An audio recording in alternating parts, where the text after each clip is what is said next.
मैं हूं राकेश सिन्हा और हमारे चैनल पे आपका स्वागत है।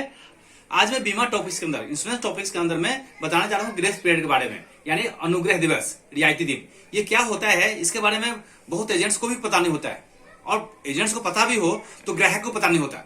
जब ग्राहक को पता नहीं होता है तो इससे बहुत सारी दिक्कतें आती है।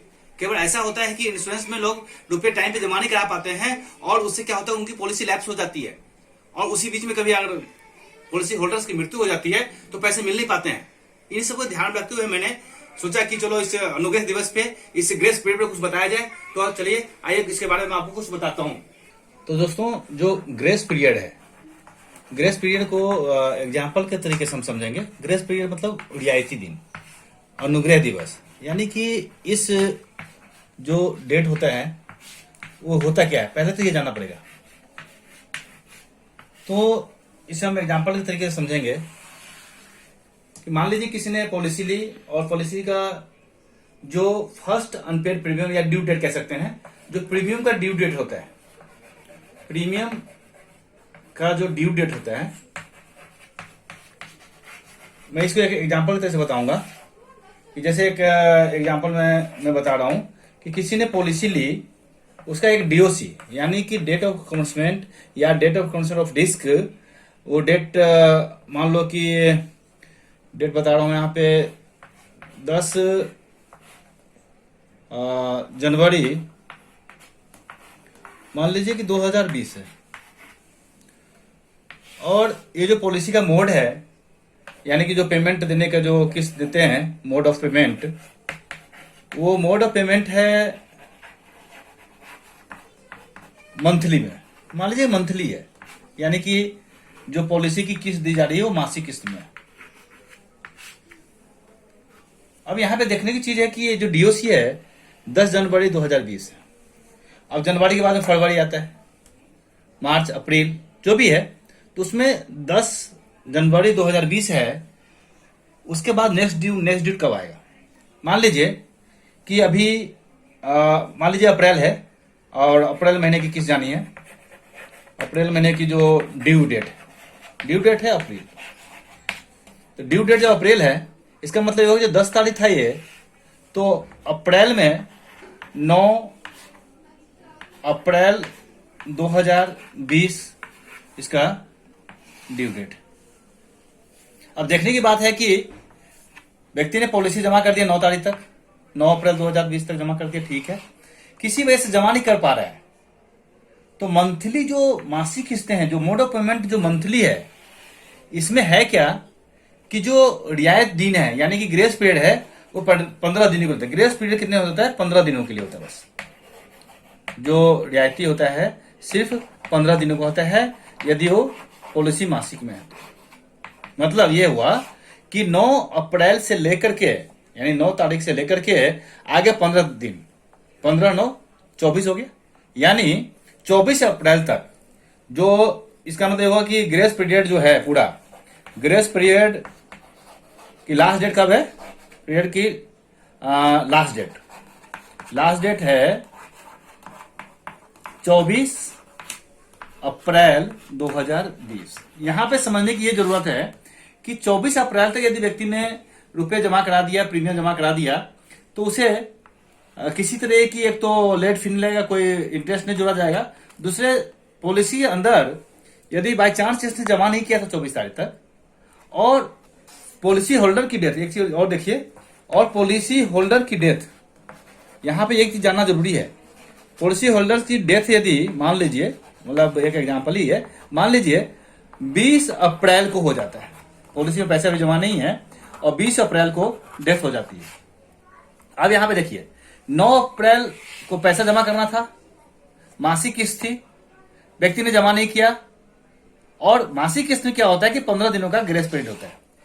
जब 15 दिनों का जो ग्रेस पीरियड मिल गया, इसका मतलब यह है कि 24 अप्रैल तक उसके लिए टाइम है जो जमा करेगा। लेकिन बाय चांस व्यक्ति की डेथ हो जाती है, पॉलिसी होल्डर की डेथ हो जाती है, 20 अप्रैल को डेथ हो जाती है, तो यहां पे जानना जरूरी है कि उसे पैसा मिलेगा कि नहीं। तो ये चूंकि ग्रेस पीरियड के अंदर में है, इसीलिए पॉलिसी की जितने भी लाभ होंगे सारे उसकी नॉमिनी को मिल जाएगा।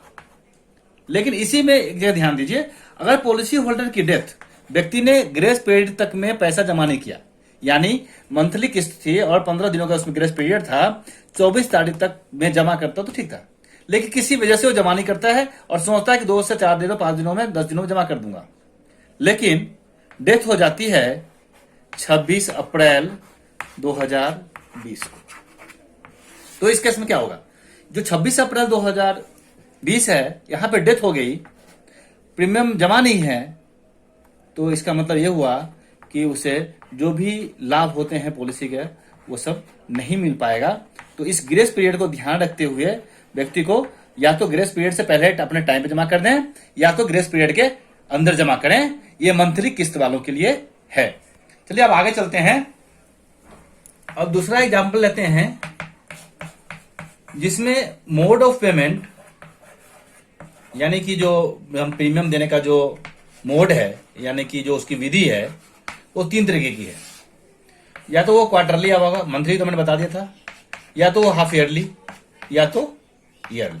यानी एक तो मोड हो गया मंथली का मोड था जिसमें 15 दिनों का ग्रेस पीरियड था। अब इसमें अब 3 हैं। एक तो मोड हो गया क्वार्टरली, एक हाफ ईयरली और एक ईयरली। इस तीनों मोड के अंदर में जो विधि है, मासिक, त्रैमासिक, छमाही और वार्षिक, इस तीनों में क्या है कि ग्रेस पीरियड 1 महीने के लिए दिया गया है। ग्रेस पीरियड जो दिया गया है इन तीनों किस्तों के भागों के लिए 1 मंथ के लिए दिया गया है। 1 महीने के लिए ये ग्रेस पीरियड दिया गया। चलिए अब इसमें अब एग्जांपल लेते हैं। मान लीजिए कि किसी का प्रीमियम का ड्यू, प्रीमियम ड्यू मान लीजिए 20 मार्च 2020 था। पॉलिसी होल्डर की जो प्रीमियम ड्यू है ये वो 20 तारीख को जमा करना था। मान लीजिए क्वार्टरली किस्त में था। क्वार्टरली किस्त के लिए बता रहा हूं मैं अभी। क्वार्टरली किस्त में था, 20 मार्च 2020 को जमा करना था प्रीमियम, लेकिन व्यक्ति जमा नहीं कर रहा है। तो ठीक है, उसके लिए जो ग्रेस पीरियड है वो है 19 अप्रैल 2020 तक। देखिए मंथली वाले में मैंने बताया आपको 15 दिनों का था, बट यहां पे है कि 3 मोड में, क्वार्टरली, हाफ ईयरली और ईयरली मोड में जो ग्रेस पीरियड का टाइम होता है वो 1 महीने का टाइम होता है, राइट। इसी तरीके से मैंने बताया यदि प्रीमियम की तारीख, देती थी प्रीमियम ड्यू 20 मार्च 2020 का है तो उसके लिए 1 महीने का है ये। तो इस तरीके से 19 अप्रैल 2020 तक किसी तरह की कोई पेनाल्टी, कोई लेट फी नहीं लगने वाला है पॉलिसी होल्डर को। ये तो बिल्कुल ठीक है। और इस टाइम और इस बीच में कभी अगर इंसान की डेथ भी हो जाती है, और मान लीजिए कि पॉलिसी होल्डर की डेथ इस बीच के अंदर में कभी हो जाती है, यानी कि 20 मार्च 2020 का उसे ड्यू था, उसका प्रीमियम देना था, लेकिन ग्रेस पीरियड के अकॉर्डिंग उसे 19 अप्रैल तक देना है। लेकिन इस बीच के अंदर में किसी भी डेट को डेथ हो जाती है। मान लीजिए कि पॉलिसी होल्डर की डेथ 15 अप्रैल को हो जाती है, ठीक है। तो जब 15 अप्रैल को डेथ हो जाती है, यानी ग्रेस पीरियड के अंदर में ये देखिए, यहाँ पे 20 मार्च 2020 को प्रीमियम ड्यू था और ग्रेस पीरियड 1 मंथ का था, तो उसमें 19 अप्रैल 2020 था, लेकिन डेथ हुई 15 अप्रैल की। तो उस पॉलिसी होल्डर के नॉमिनी को सारे प्रॉफिट, जो भी इस पॉलिसी के अंदर में प्रॉफिट होगा, सारा का सारा प्रॉफिट उसे मिलेगा। लेकिन यहीं पे 1 महीने का तो ग्रेस पीरियड था, बट पॉलिसी होल्डर ध्यान नहीं देता है, या सोचा चलो बाद में जमा कर देंगे पॉलिसी को, 10 दिन बाद, 5 दिन बाद, जो भी सोचता है उसके मन में आता है कि चलो कुछ हल्के से पेनाल्टी तो लगनी है, कुछ ही हल्का सा तो इंटरेस्ट लगना है इसमें, तो चलो 10 दिन बाद डाल देंगे। लेकिन उसके साथ मिसहैपनिंग होती है और उसकी डेथ मान लो कि 25 अप्रैल को हो जाती है। अब इस केस में क्या होगा, यहाँ पे जो ग्रेस पीरियड था वो खत्म हो चुका है। ग्रेस पीरियड मिलाकर के 19 अप्रैल तक पॉलिसी जमा करना था, लेकिन उस पॉलिसी होल्डर ने पैसा जमा नहीं किया और उसके साथ एक मिसहैपनिंग हो गई और 25 अप्रैल को डेथ हो गया। तो इट मीन्स ये होगा कि पॉलिसी के अंदर जो भी प्रॉफिट से बहुत सारे लाभ होते हैं उससे वह वंचित रह जाता है, उसके नॉमिनी को वंचित रहना पड़ता है उससे। तो ध्यान रखें, पॉलिसी होल्डर्स जो भी हो, मंथली में एकदम से अगर एक सिंपल सी बात बोलें तो मंथली में 15 दिनों के लिए ही छूट होती है, और क्वार्टरली, हाफ ईयरली, ईयरली में 1 महीने के लिए छूट होती है। 1 महीने से 1 दिन भी नहीं। देख लीजिए यहाँ पे 20 तारीख लिखा हुआ है, तो अगले 20 अप्रैल नहीं लिख रहा हूं मैंने लिखा है यहाँ पे, मैंने लिखा है 19 अप्रैल, पूरे 1 महीने 30 दिनों का ही होता है। उसमें ऐसा नहीं होता है कि थोड़ा बढ़ गया तो चलो आप प्रीमियम दे रहे हैं, इसमें पेनाल्टी दे दिए तो हमारा डिस्कवर चल रहा है, ऐसा कुछ नहीं है। रिस्क कवर में कोई छूट नहीं होता है, और खासकर जितनी भी नई पॉलिसीज होती हैं उसके लिए। और जो पॉलिसियां 3 ईयर्स से ज्यादा की होती है, जो 3 ईयर्स तक जिसमें प्रीमियम पेमेंट हो चुका है, उसके लिए कुछ क्लेम कंसेशन होता है, वो मैं अलग टॉपिक में बताऊंगा, अलग वीडियो में बताऊंगा आपको। तो दोस्तों आपने देखा, मैंने ग्रेस पीरियड के बारे में बताया, और सबसे खास बात ये जानना जरूरी है कि ग्रेस पीरियड का कोई भी ध्यान नहीं रखना है कि ग्रेस पीरियड पे या ग्रेस पीरियड बाद में जमा करना है। पॉलिसी को बिल्कुल टाइम पे जमा करना चाहिए। और सारे जितने भी इंश्योरेंस कस्टमर है या जिन्होंने पॉलिसी लिया हुआ, जो भी पॉलिसी होल्डर्स हैं, उनसे मेरा निवेदन है कि अपने पॉलिसी टाइम पे भरें, अपने प्रीमियम टाइम पे भरें, ताकि उनकी पॉलिसी का भी लैप्स ना हो, और उसकी सारी जो फैसिलिटी, जो लाभ होते हैं पॉलिसी के अंदर में, सारा उसे टाइम पे मिले। तो वीडियो को लाइक कीजिए, कमेंट कीजिए और शेयर कीजिए अपने जानने वालों में, और हमारे चैनल को सब्सक्राइब कीजिए और बेल आइकन को प्रेस कीजिए, ताकि आने वाले हर एक वीडियो का नोटिफिकेशन आपको जल्दी से जल्दी मिल सके। Thank you.